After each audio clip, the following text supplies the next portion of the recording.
So in this video, I am super excited to share with you some footage that we took of Melinda Karp several years ago talking about her research. Now, we had originally invited Melinda to come and speak to our instructors here at Salt Lake Community College, but unfortunately she wasn't able to do that. But as luck would have it, the stars aligned, and I was able to fly out to New York with the camera and interview her in person, talking about her research and sort of some of her ideas that she had found as she dug into what is the value of concurrent enrollment and what is the difference between a high school experience and a college experience. So with that said, we're going to jump over. I'm going to show you some of this footage. Again, pull out your worksheet. You're going to write down your own thoughts as we sort of go through and explore her findings on role theory and how that applies to concurrent enrollment. With that said, let's go ahead and hear from Melinda.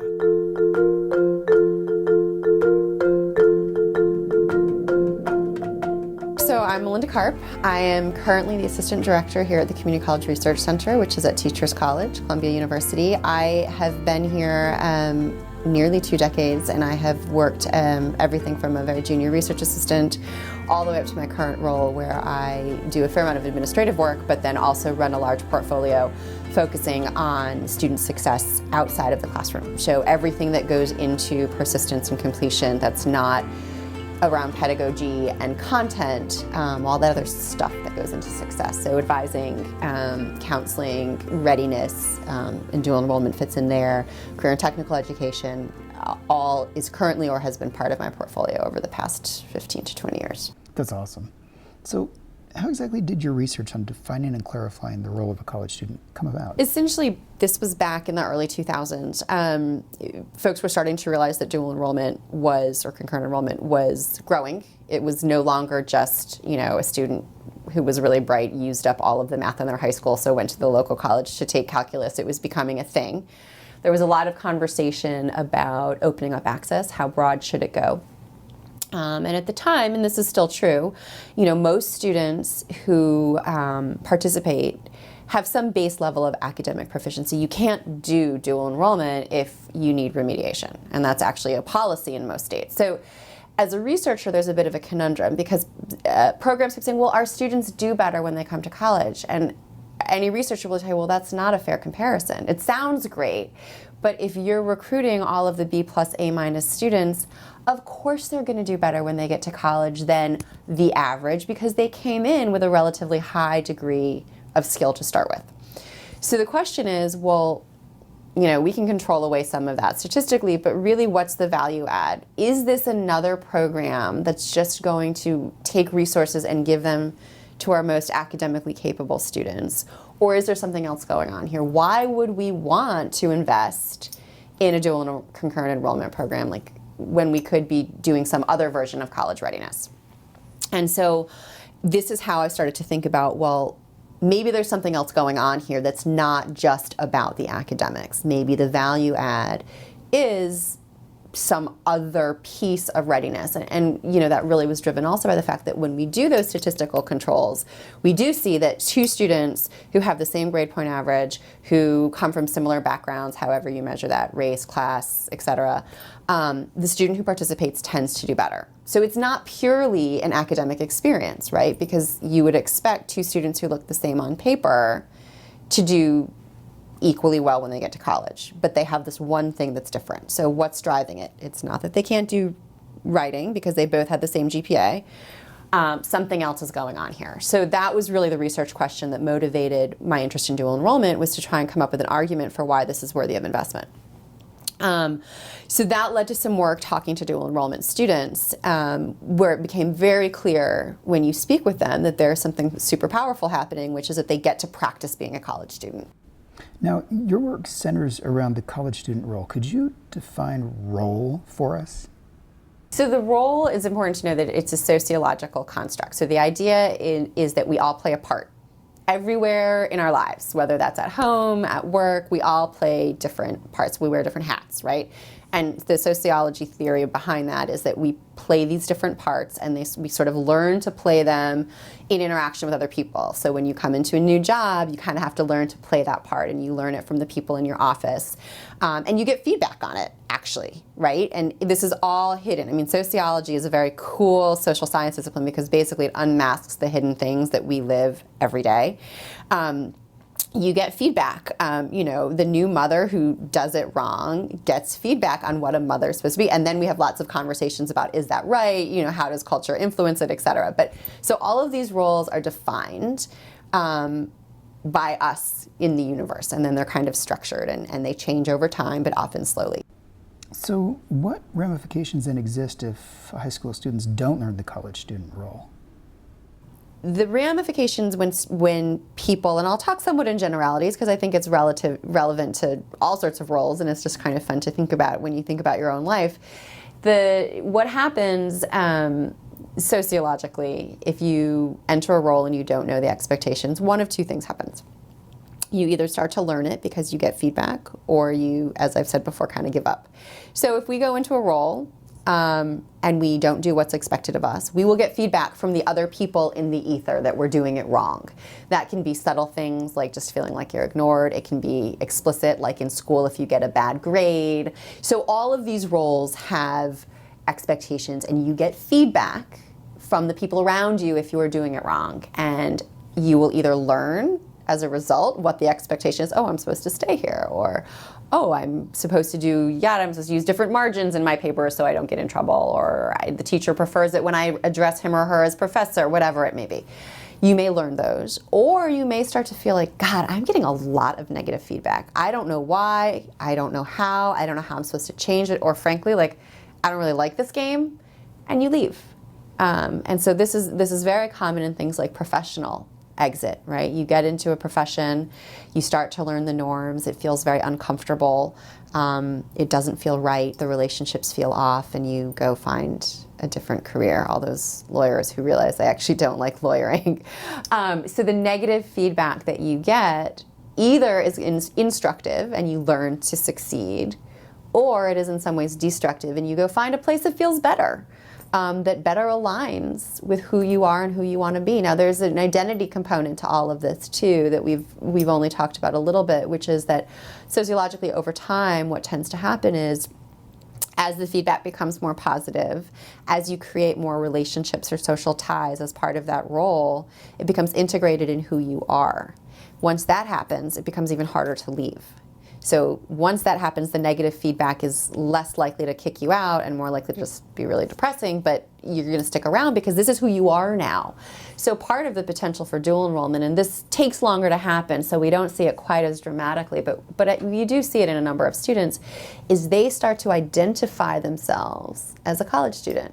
Once you do that, once this is who you are, it is much harder to walk away because you're not just walking away from a job. You're walking away from your identity as a lawyer, or you're betraying that identity. So we kind of want that from a college persistence perspective, right? So we want students to learn the role so they can be successful. But typically that success will ultimately lead to them starting to feel like, I am a college student. Like, this is who I am. And I've got friends there, and I tell everyone I'm a college student.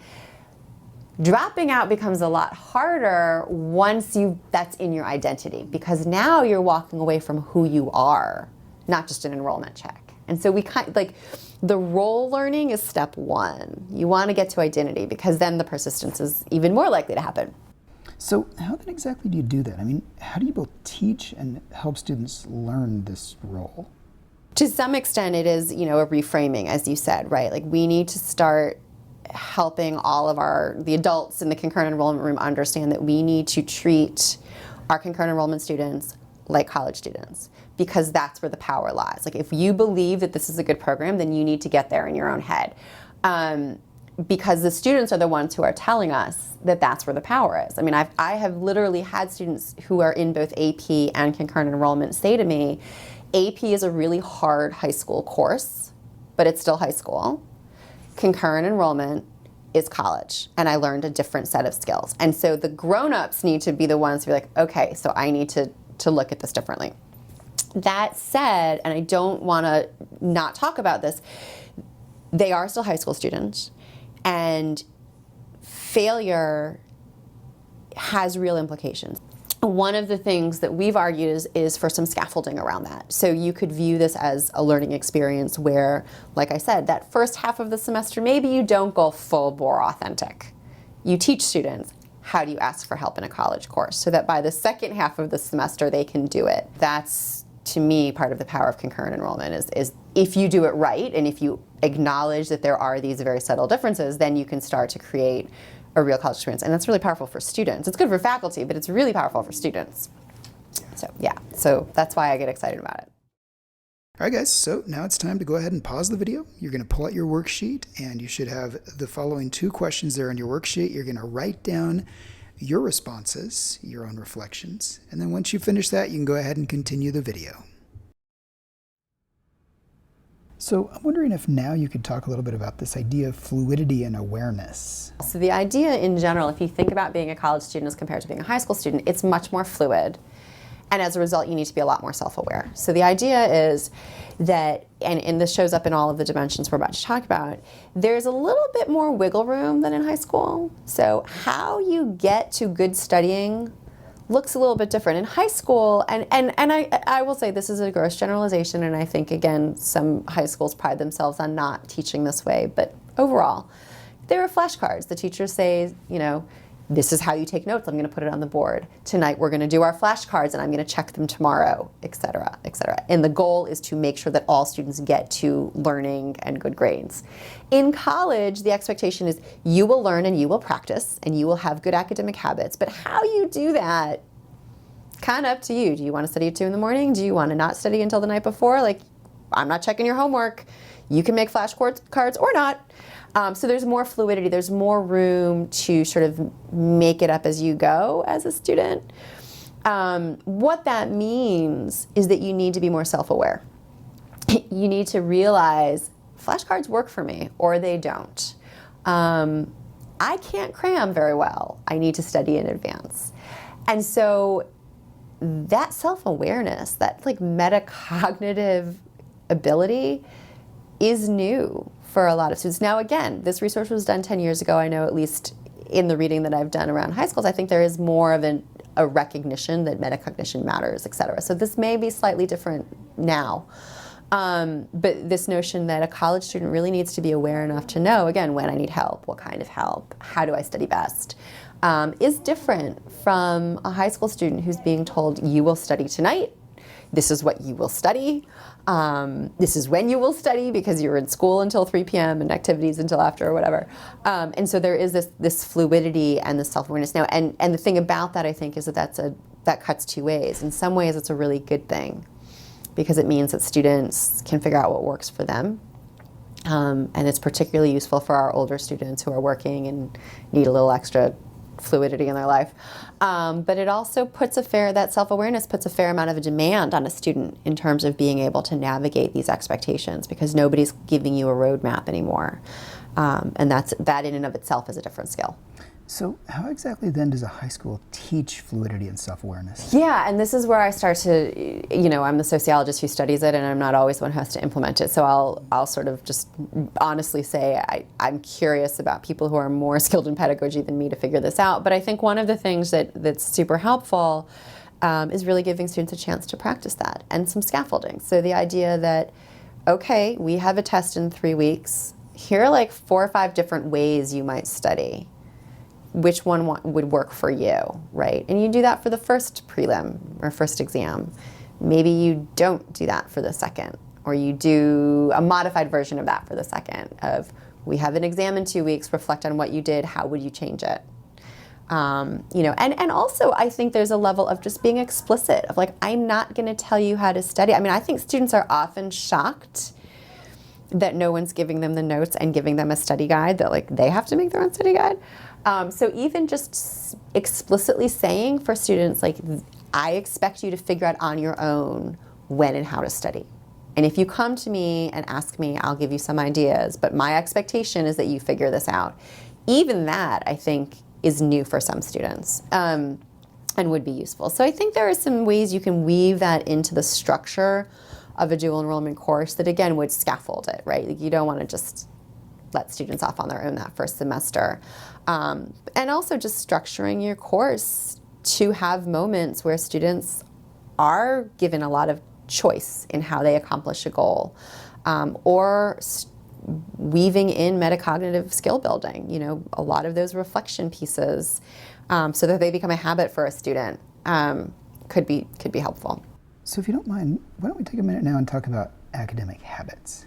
The idea is that there are certain ways of studying and being a student that are different in college than in high school. And, this is one that I think is extraordinarily deceptive for students, because they're like, I aced my high school courses. Why wouldn't I just do the same thing I've always done and be successful in college? And again, the guidance I often get is, well, college is harder. And they're like, okay, well, I'll just study harder, but I'm going to study the same way, right? And then you're like, oh, that didn't work. But things like, how do you study? When do you study? How often do you study? Do you do extra work if it's not being handed in? How do you take notes? All of that is just different enough in college to be different for students and deceptive for students. So things like, the notes aren't on the board. You got to take it yourself. And how do you take notes during a discursive discussion of literature, as opposed to something that's more straightforward? Here are the 7 instances of symbolism in such and such a play, or whatever. Note-taking is different. Using a syllabus, totally different. I mean, the idea that you get handed all of your assignments in September and you better remember where they are, or nowadays go to the online portal to check regularly. And just because it's not being handed in or tested on doesn't mean you're not responsible for it, is like any first semester professor will tell you, is a massive wake-up call for many students. So just teaching students the cadence of your academic life is different, right? The fact that you don't have an exam every 2 weeks, you have 3, maybe none, just some papers. Totally different cadence, which requires different behaviors on the part of a quote-unquote good student. So if your way of being a good student was to do the homework every night and study the night before the test and use the materials your instructor gave you, that's not going to get you success in an environment where there are only 3 exams and the homework's not handed in. You need to recalibrate what it means to be a good student. And again, we hear this in the work that we do from students. I often will have students say, I studied for that first dual enrollment test the same way I always studied, and I failed. Totally bombed it because I did what I always did.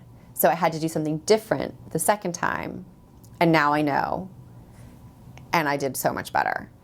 And what I love about that is that that's a high school student who learned that in one class, not a first semester college student who learned that in like 4 classes simultaneously, right? Because now the student knows those habits have to be a little bit different.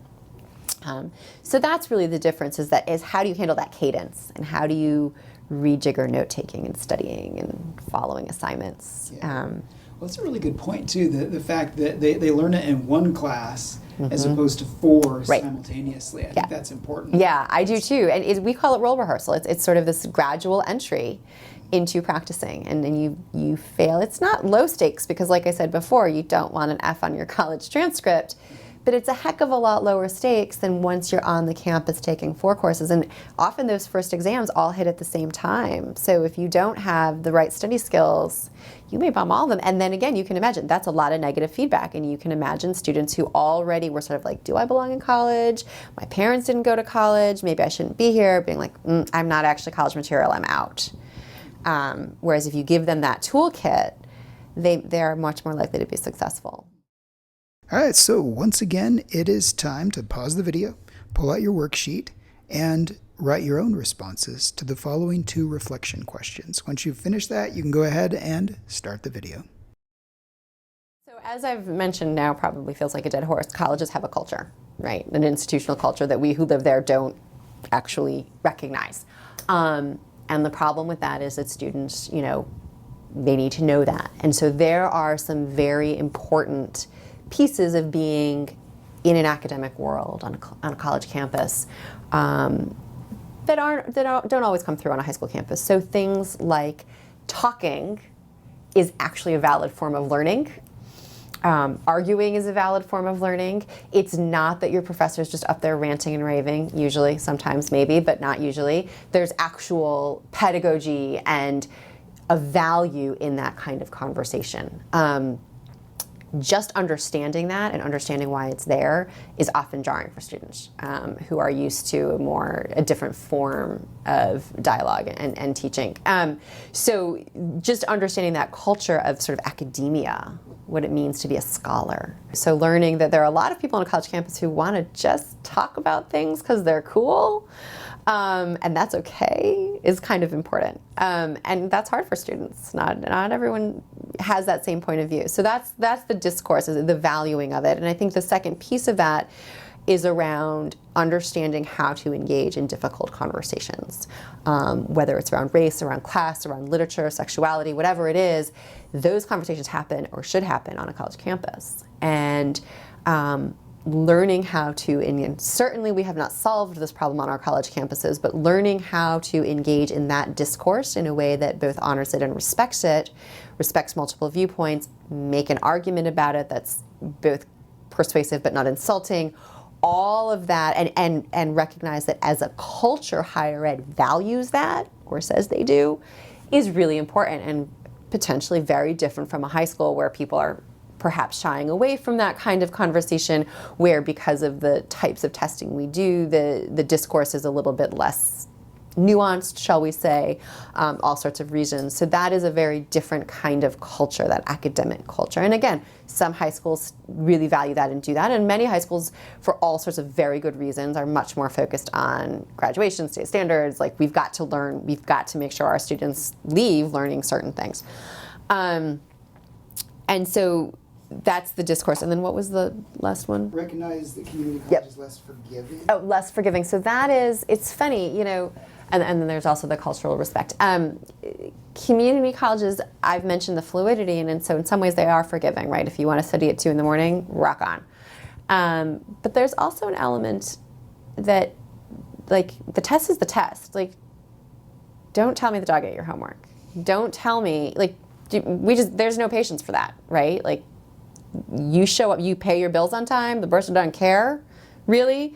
You come in and you hand your stuff in on time. At high schools, the goal is to get to graduation and to get you to learn, right? So there's actually a lot of flexibility in high school. If something comes up, there are a lot of second chances. There's a lot of recognizing personal circumstances. And some of that happens in the community college, but it feels and looks a little different. And at the end of the day, like, there are certain things you have to do. Now, and that sort of flows into the cultural respect piece. The way we engage with faculty and students is a little bit different too, right? There's a real, there's a need for a give and take, because faculty members really want to feel like students are giving it their all, but at the same time they're willing to give the second chance or hear out a student who needs help, particularly in a community college where faculty members understand that students are juggling lots of things and are often not, you know, school can't be their only workplace, for lack of a better term. But there is an element of, I need you to show me respect by dressing quote unquote appropriately, using the proper form of addressing me in an email. You know, there's always the complaining professors about the students who email them with slang, etc. But also the sense of, I need you to respect the enterprise that we're in together. You know, you need to make the best effort to come to class. You need to let me know if you're not going to be here. I'm going to give you some flexibility, but only if you give me something in return.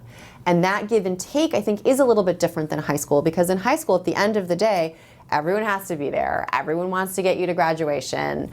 We're going to do it together. Whereas in college, we're in it together, but it's a slightly different dynamic.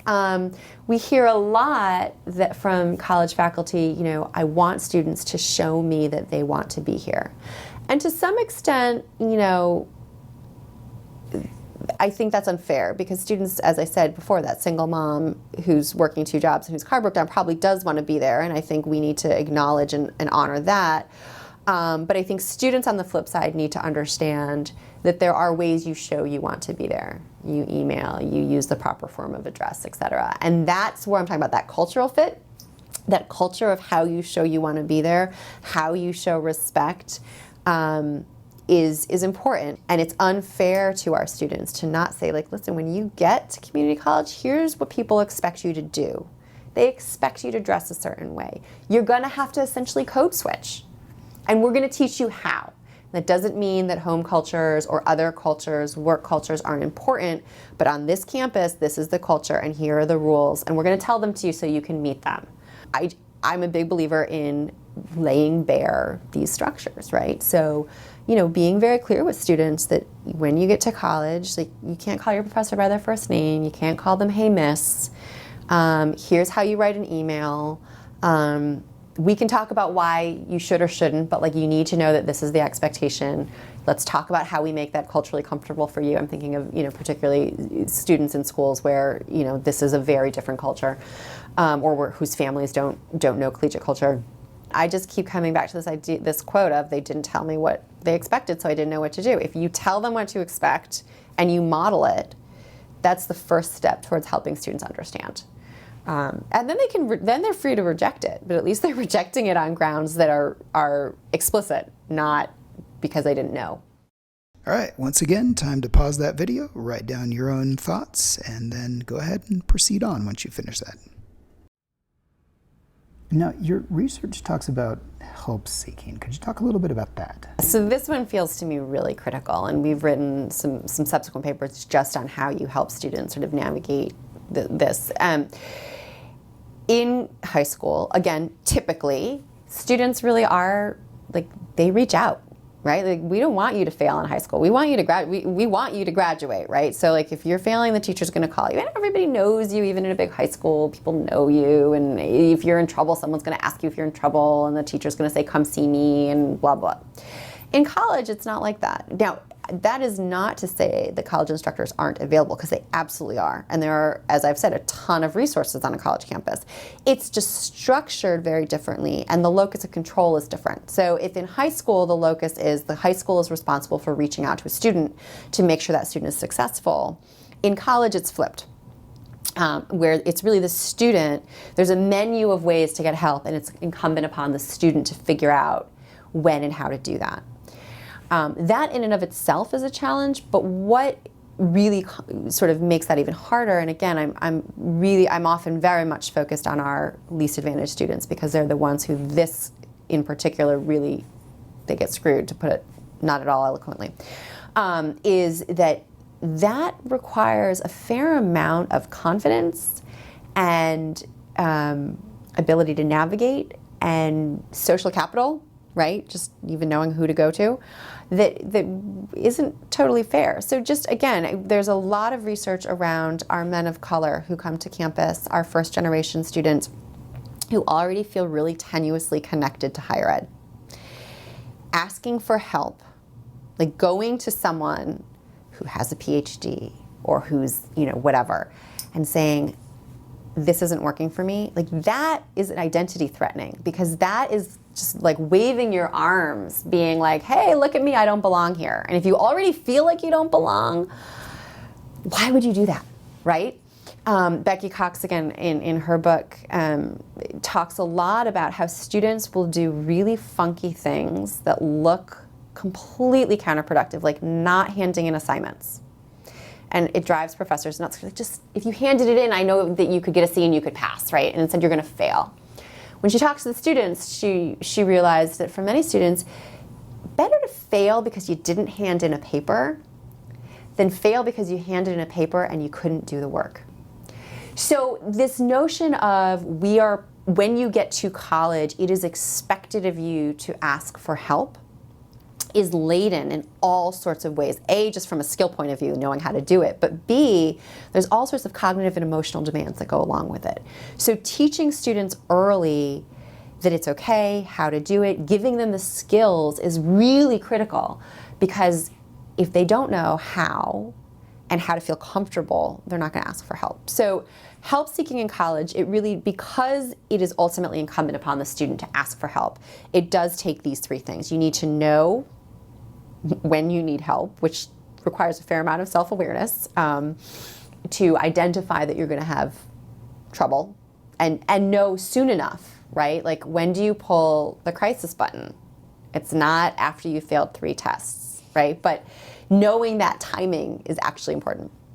Where do you go? And as I've said, we make that incredibly difficult in the community college campus because we've got so many resources, but they're all over the place. And we often will just give students a handout that lists them all, but doesn't really explain what they do. So like, do I go to the tutoring center or the writing center? Like, I'm not entirely sure, actually, and I have a PhD and live in this world, right? So I don't know. What's the difference? Do I get a peer mentor or a peer tutor? So we give students this list of resources, but we don't really teach them which one to go to. So first I have to diagnose the problem. Then I have to diagnose a potential solution. Then I have to know how to ask for help. I have to get up the guts to ask for help, and I need to have the words to articulate what kind of help I need. That's like a really complex set of tasks. And then you layer in all of the emotional stuff. So this, to me, is a critical piece of the role, because I feel like if we don't get that right, you're really setting your students up for failure. I think ultimately you can figure out academic habits and cultures, but this one seems really critical. So in terms of what do you do about that, I think, again, scaffolding that self-awareness, that metacognitive work, talking about the fact that students in college need help. There was actually a study, I think it's out of UT Austin, where students watched videos, these were students of color, I believe, watched videos of other students of color talking about the fact that they had trouble. And it had substantial impacts on the students' ultimate success in college. So just hearing from other students that trouble is expected and normal had an impact on their persistence down the line, because again, it's saying just because you ask for help doesn't mean you don't belong here. Like, we all needed it. All right, guys, one last time, let's go ahead and pull out that worksheet, write your response to the following 2 questions, and then go ahead and proceed with the video. All right, so now that you are familiar with what it is that constitutes a college experience, I want to introduce you to some resources that we've created on our website to help instructors as they continue to work on strengthening that experience, so that they can ultimately help students to have that smooth transition over to college and then persist and complete, because they have mastered those skills to be able to navigate the challenges of higher education. So we're going to jump over to our website, and I'm going to show you some resources that we have created specifically for you to help strengthen your ability to deliver a powerful college experience. So to access the resources that we have put together for concurrent enrollment instructors to help you to strengthen what you're doing in the high school classroom to improve the college experience, you're going to go to the concurrent enrollment website, slcc.edu/concurrent enrollment. You're going to scroll down here almost to the bottom, and there's a button called CE Instructor, so click on that. Here you'll see, first of all, the Teaching College versus High School handout. This is a side-by-side comparison of what is the difference between a high school experience and a college experience. So this will give you some ideas of some things that you can do in your class to strengthen the college experience. We used this handout and research from Melinda Karp at the Community College Research Center to develop a series of best practice videos. So if you click on best practice videos and scroll down, this is a list of instructors demonstrating in the classroom and talking through an interview process of how they have worked to integrate college experience principles into their class. Now, if you scroll down all the way to the bottom here, you've seen some of Melinda Karp's ideas. Here you can watch the full interview of Melinda Karp from 2017 talking about the student roles and identifying as college students. So that's a great resource. And one last resource here on the left-hand navigation is the first day of class video. We encourage you to play this video on the first day of class to sort of set the tone of your class that they are college students, you are a college professor, and they are expected to behave as such and to engage in the material in the same way that a college student would do. So those are some great resources that we have available for you on our website. And as other resources come available, they will appear right here. All right, well, hopefully that has you super excited about the power of what you might accomplish in your classroom this coming year. In the next video, there are a few last things that we have to cover before we send you on your way. So until then, we'll see you over in the next video.